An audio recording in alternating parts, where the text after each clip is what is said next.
Hi everybody, Harry Platkow here with another Artist Corner. We have as our guest tonight a wonderful, wonderful artist from the village of Brimfield. As it says right over here, Anna Ozolins. Welcome. Thank you for having me, Harry. This is a pleasure. It's my pleasure. I saw her work for the first time today, and we're in for a treat. Tell us about the first photo here. As I had mentioned to you before the show, that you are an impressionistic artist. Yes, I am. Let me ask you, at what age did you acquire the muse for painting? Actually, I was in grammar school, and in those years, we had art classes and gym where we were outside. And my art teacher, we would have art, and she would say, "You're going to be painting fall trees." So I did such a great job on it, and she complimented me so much. She asked if she could have the painting, and I gave it to her. And since then, I've always loved art. Oh my. I couldn't make any money, too much money on it, but I always loved art. Well, I love this piece especially. What's the backstory? Tell us how it Okay, came on to be. this, most of my information about teaching comes from my mentor, Linda Prakowski, who passed away about 6-7 years ago. And all of her, anything she knew, she passed it on to me and many other students. But my background is I was born in Hell's Kitchen in Manhattan, New York, and I worked in Manhattan 15, 20 years. So the buildings or the back structure is kind of part of what I remember. And this is part, to me, of Central Park. And it's going through the park where people are just walking their dogs, and you could see the people in the front with a little pup, and then background people where they're just mulling around. But, and then it's a snowy day with the old-fashioned lights. So that really intrigued me, and I liked the feeling of it because I could bring myself there. It draws you in. And draws me in that I wish I was back there, but unfortunately, I haven't been there in quite a few years. Yep. But that's the painting, and I used probably not too many colors in this. Yeah. It's a limited palette. And so... it's watercolor, yes? It's all watercolor, all my paintings. And it's on a special paper, as you were telling me? Well, that's a picture that we will come and see, but this is really, I use 140 pound paper for watercolor, but I do other watercolor on Yupo, which is like a shiny paper where the watercolor flows on top of the painting, right. And you really have to learn to control it. Right. But we'll see that down the road. But right now, this is on 140 watercolor paper. Cool. Hey, next one. Wow. Okay, this is like an old-fashioned 1900 vase with roses coming out of it. I had to learn how to draw roses or paint them. And the easiest way the teacher taught us was, think of a teacup, and it comes like this, and then you're just putting the darks and leaving the lights. Another way to do this, which is kind of funny, is the bottom of a celery stalk. When you're done using it for soups and whatnot, and you make some holes in the bottom of it, then you squish it in the watercolor, a heavy watercolor, and you kind of scrunch it on the paper, and then you kind of blow it out with the water and a brush, and it makes a rose, a celery rose. Somebody told you this, or was it was this? My teacher, yes, Incredible. Linda. So I love doing roses, and I like the way they drape, and there's all soft colors in here, and it's just, to me, it's soft and it's inviting to look at it. You wish you had a maid that would put this on the table every day. I tell you. Go. Hey, next one. Okay, this is lilacs. It's one of my special bushes that I have grown at home. I Are have, these from a still life? Is this something that you have in your house and you painted as a result? well, no. I have a few lilac bushes, which are the double-headed pink lilacs and the dark lilacs. And I just am in love with lilacs and hydrangea. So what I do is I cut them when they're in full bloom, you put them in a vase, and then you start painting. But in this particular, I just love lilacs. In this particular painting, what you do is you make an array of lilac colors on your palette. And then you put groups of color here, there, and everywhere, the way lilacs would fall down. And then you put definition back into the lilacs where you could see the little stems and the florets. And then you just put some branches and greens there, and it's in a vase of water. And this, I love this picture too. I had this particular painting I gave to my daughter-in-law because she loves lavenders. Yeah. I love the detail of the vase. Yes. Yeah. Yeah, it's quite nice. Next one? Okay, when we first built our house in Brimfield, I bought a ton of dogwoods, pink ones, white ones, and we planted them along the driveway. We have a horseshoe driveway, because I wanted to come down in the spring and see all these dogwoods in bloom. Well, it took about 6 to 7 years before they started blooming, and I guess I didn't fertilize them right, but finally they bloomed. Cool. So what I did is I took a camera and took individual pictures of each of the dogwood, and the way they were looking at you, the way they were falling down on you, the way they just came down. And so then I put those pictures together, and I says, okay, where's my composition now? So I wanted the dogwood to be the frontal part of this painting, and it's in watercolor. So I did this vase with a little opening, and kind of like, it looks like there's sticks of dogwood pushed in there, and they're just coming out. Cool. Yeah, so all these paintings come from flowers in my yard. How long did it take you to do something like this?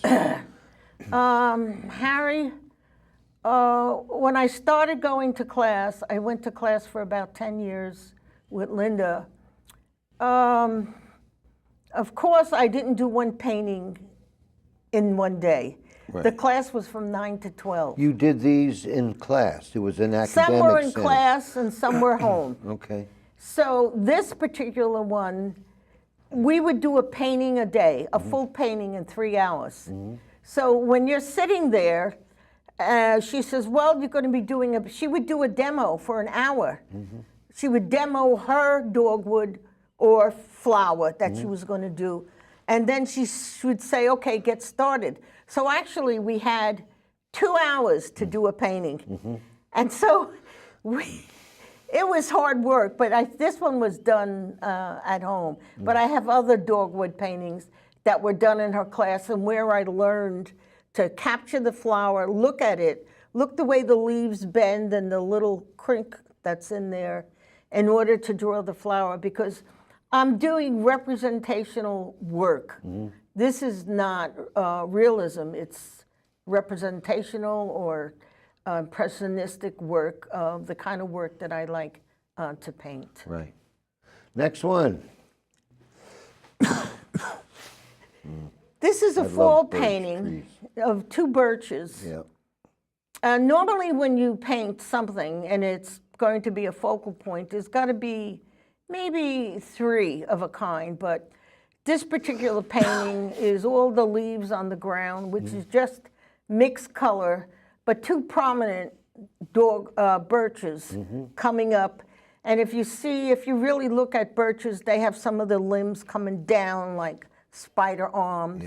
And then it was like kind of going up a hill, and it was the fall. Now where we are, we get the fall around the 1st or 2nd week of October, right? This year, we didn't get fall to the end of October. I couldn't believe it. Yeah. Something's wrong with the nature cycle, I believe. A lot of people will agree with that. Yeah, and we didn't have any red this year. You know, but basically, we have beautiful Indian falls, Indian color falls. In one of my photography magazines that I get every month, they made it a point to mention that photographers are especially drawn to birch tree scenes. Really? Yeah. What's the reason for that? Just the aesthetics. The aesthetics. Yeah. A lot of people peel the birches, the birch bark off of the trees, and they put them around wood, and then they stick a candle in it. There's so many things you could do with the birch bark. Yeah. It's really interesting. The other thing I learned, where I live, I have some birches, is that the birch roots are surface. Mm-hmm.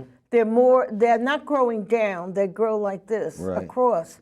And they're easily blown down with storms. Mm-hmm. So one of our birches, fell all the way like this. Mm-hmm. And my husband and I, we took a rope and started pulling the baby back up, and now it's tied.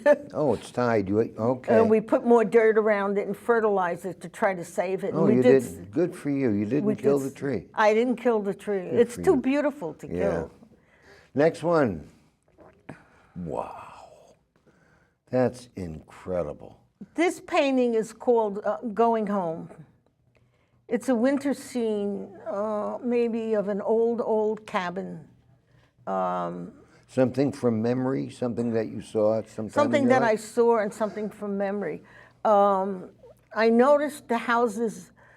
We moved to Brimfield in 2000, and I noticed the houses, the roofs, some of them are longer on one side than the other. And what's the reason for that? The storms? I don't know. It's true, though. The storms? No, some of the roofs are longer on one side like this. Yeah. And then shorter here for some. Across the street, my neighbor has a long roof in the front and a short one in the back. Oh. So this one has a longer roof, and it has trees in the background, and it has an old wired fence here. And what makes this, I think, appealing is maybe just the light, that one light in the window. Yep. And it's a storm, and you could see this grandfather with a stick, and the father with a kid, and then another kid, and another man traveling to go home. And of course, it's winter with snow. And you really captured the moment on that. It's well, beautiful. This painting has. I like this painting a lot because I have a doctor who's been very good to us, our primary care. So I did this painting and I gave it to him as a gift because he's an art lover. Mm-hmm. So that painting is gone for good.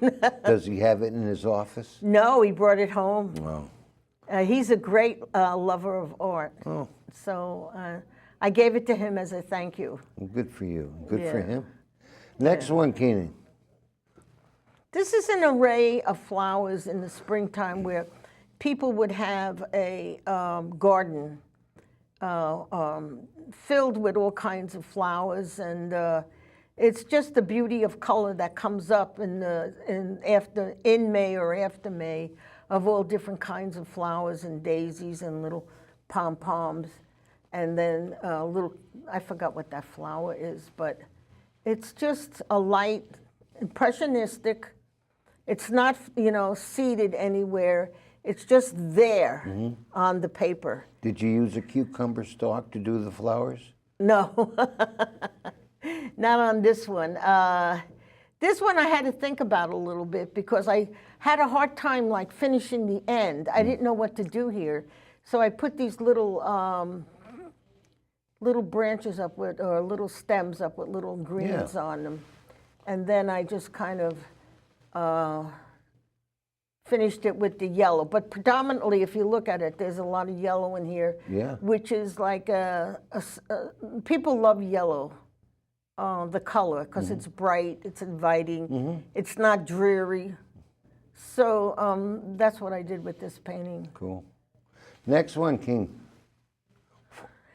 Now this one, was a class where they said, I want you to do a black and white painting with one color. So I looked around, and my husband and I have a couple of blue hummingbird feeders on our back porch, and we get to see the hummingbirds. And you have to have a feeder for each one, otherwise they fight in the air, literally fight. So this is black and white with a kind of magnolia open flowers and it's a little bit odd because it had balls in it, and it's just whimsical, and it's just. Did you do this in school, or was this something you No, I went back to college when I was 50 to get my art certificate, and then I went to Aix-en-Provence, the south of France, for 6 weeks to finish getting my diploma in art. But this was done after that. And I had to look at a lot of reference material in order to do this hummingbird. It's called the Anna hummingbird. And The Anna hummingbird? Anna, and a hummingbird only weighs a quarter ounce or an ounce. Oh my. They're so light, and they migrate each year 3,000 miles to their next place. So I don't know how they do it. It's just a miracle of God. I just don't, those tiny things. But they're so beautiful, the hummingbird, and I just. 3,000 miles. They probably take Amtrak, or they Probably. fly. Yeah. Next one, Keen. All right. Okay. This one was done in alcohol inks, and it was done on. It was done where? With alcohol inks. Oh. So I bought a bunch of alcohol inks because it was kind of popular within this last year. Yeah, really? And it's done on Yupo paper, which again is the paper that's a little shiny. Yeah. And where the color just glides all over. If you drop something, it could move, or if you move it around. Yeah. So you have to be careful with this. So what I did was, if I could remember, I put in the background, and then I dropped alcohol, real alcohol, to make these little bubbles or big bubbles. Incredible. And then I took a brush and pulled out some of the background, and then I put in the green, the underground from the water, the lake or something, and pulled that out. And then, of course, you could see I have all kinds of different colors here. And then I decided, okay, so now I want a fish floating in there somewhere. And I kind of painted the fish. And then I had to put his stripes in. So as you could see, the color is not controlled. It's not true stripes. Right. It's like a little wiggly. Yeah. So, I just outlined it again in black, put his eye and his face in, and this is a little distorted here, and you could see his tail. But it's quite a lovely picture. Now, did I get interested in alcohol inks? Well, what's the percentage of alcohol? Are you using 99%, 75%? It was pure, well, the inks, use them in conjunction with alcohol. But it's pure rubbing alcohol. Well, that's like 75%. Or 92. Or 92. It goes up to 92. And also you can get it at 98 as well. Oh, you can? Yeah, they're hard to find, but you can get it over the internet.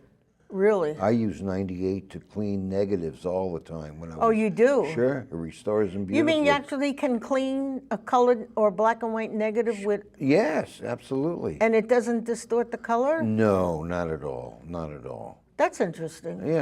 Yeah, it doesn't. Wow. Next one, Keen. Okay, this is another painting of lilacs. You're really into flowers. Yeah, I love flowers. It's just... If you had your druthers, you would sit there and paint flowers all day long? Well, I have. One time, the orange daylilies were blooming, or orange lilies. So I brought my chair out to the garden, and I had a glass of wine next to me. And I painted the daylilies. I don't have it here with on Yupo paper. It turned out real nice, but you have to actually look at the flower. You got to look at the form, and you have to say to yourself, how can I depict or impressionistically paint this so they could say it's a lilac? And I believe this one won first place in an art show. Cool. I still have it. Some of the paintings I do keep, but most of them I sell. The art shows where you're exhibited, are they juried? All of them are juried. I'm a member of Academic Artists Association since 2009. It's one of the harder associations to get into. Because of their qualifications? Yes. Yeah. They're juried by a few people, not just one. And originally they used to do it by numbers. You had to reach a score. And then after that, I think the jurors just said yay or nay, whatever. And so the first one, I remember going with my father-in-law and my husband, Maris, and it got accepted, and we just couldn't believe it. And then after that, rejected, rejected, rejected, rejected. Yeah. And then finally in 2009, I was accepted again. Man, that was a journey. Good for you. But I belong to academic artists, and I also belong to Massasoit Art Guild. Now, that's one guild that accepts up to five paintings with not juried in. And that's good for new beginners, that they want other people to see their work, whether it's juried, whether it would have been accepted or not accepted. And that's important for people to get that acknowledgement and confidence in order for them to move on to become better. And that's what you would pretty much tell an aspiring artist. You just got to keep just keep exhibiting. working. You can never stop learning in art, never. It's really unbelievable. And it's such a wonderful feeling if you love painting, or like you do with your photography, like to capture that moment or that color with the lens.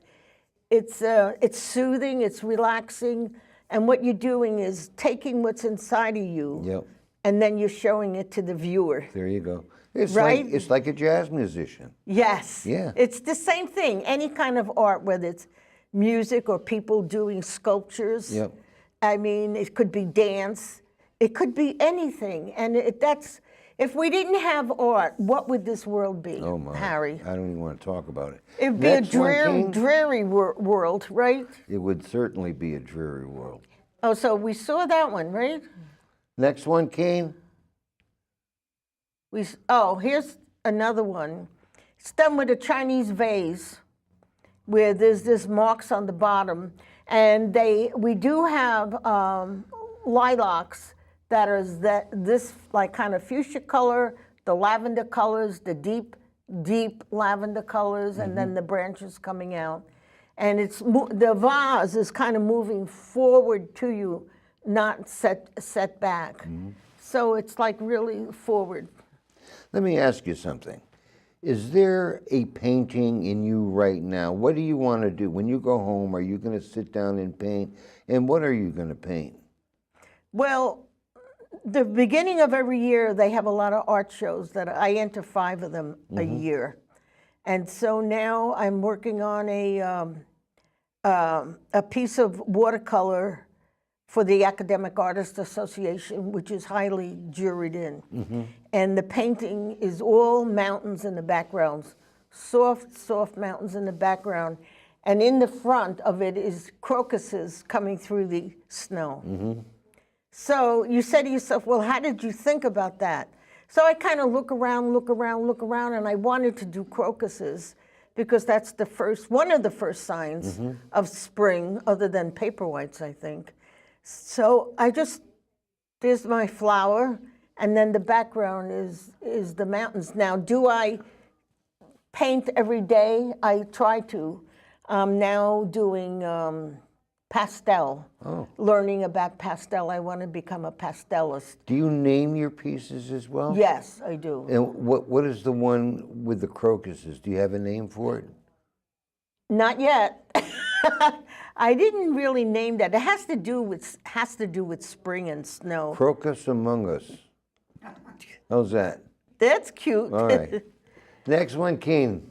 We got about 3 minutes left. Oh my heavens. Oh. Now, every year I used to go to Monhegan Island with my teacher and a bunch of other artists. What island? Monhegan Island in Maine. It's an artist colony, artist. Right. Originally there was 64 people living on this mountain. Now it's really down to very little. Oh. It's very hard to live there. It's 13 miles into the ocean. And one of the scenes was these trees where the snow was just pounding on them. Yeah. And of course, you see, I put a lavender evergreen there, and then a dark green one and a middle green one. But I just you could feel the storm in this picture. It's ravishing us, and it's really... It's so simplistic. You look at that, you know what's going on. Yeah, you could feel it's really what's going on there. Next one, King. Oh. Okay, this is done with shells. It's a seaside painting, and I enjoy doing it. Although, did you arrange these shells? Yes. You had them? Yes, I had them. Okay. Or what you can do when you're doing composition, you buy things, and then you put them on a table. Sure. To come up with your composition. Yeah. And so it has to work. On this particular painting, I don't know why the red is showing up there, but it really isn't red. I don't know why. It just didn't come out right. But this painting sold. I don't know where it is. Somewhere. So on your tax form at the very bottom where it says occupation, do you put artist? I put artist. Good for you. When I fill out my taxes, Good yes. for you. Next one, Keen. We just got a minute left. Okay, this is my one of my pastels, maybe my second one. These are pom-poms, white pom-poms. The bush is right next to me outside my porch. This is my table, and that's my vase. So I sit out there on the round table. It was in the summer. I put the pom-poms in with the greens, and then I start my pastel. So I really love this picture a lot. I don't know if anybody else likes it, but I like it. It was one of my mother's favorite flowers, the pom-poms, Cool. The white ones. Anna, would you believe it? We're out of time. You're kidding. We got 30 seconds left. Oh my God. Huh? How was that, right? Harry, I can't thank you enough for having me. Oh, it's my pleasure. What I'd like to say is that I teach at Hitchcock Academy in Brimfield, hitchcockacademy.org. Yeah. And I also giving lessons on Tuesday mornings. So if anybody wants to go to my website or they want to see my current teaching, it's this one. I don't know if you could see it. Yeah, it's coming up. It's bluebirds. Okay. Thank you, Anna. Well, you're welcome, and thank you very much for having me. Really enjoyed our conversation. You'll be able to watch this on Brimfield TV. I feel I quite hope so. confident. Yeah. We're promoting the arts. Good. Important. Good. Much success doing that. Thank you. My last journey, Harry. Yeah. My last journey in life Your last journey in life? is to paint. You don't want to go skydiving? No. Oh, man. Thank you, Anna. And thank you. And good luck, too, in your photography life, too. Thank you. Thank you very Do much. beautiful work. Next week, folks, we're going to be, next month, we're going to be having somebody from the Blackstone Valley Art Association. So hopefully we'll even have an audience. It's a large group of people, and we'll see you then. If you're so blessed, call your mom, and if it's within your purview, hire a vet. Bye-bye, everybody.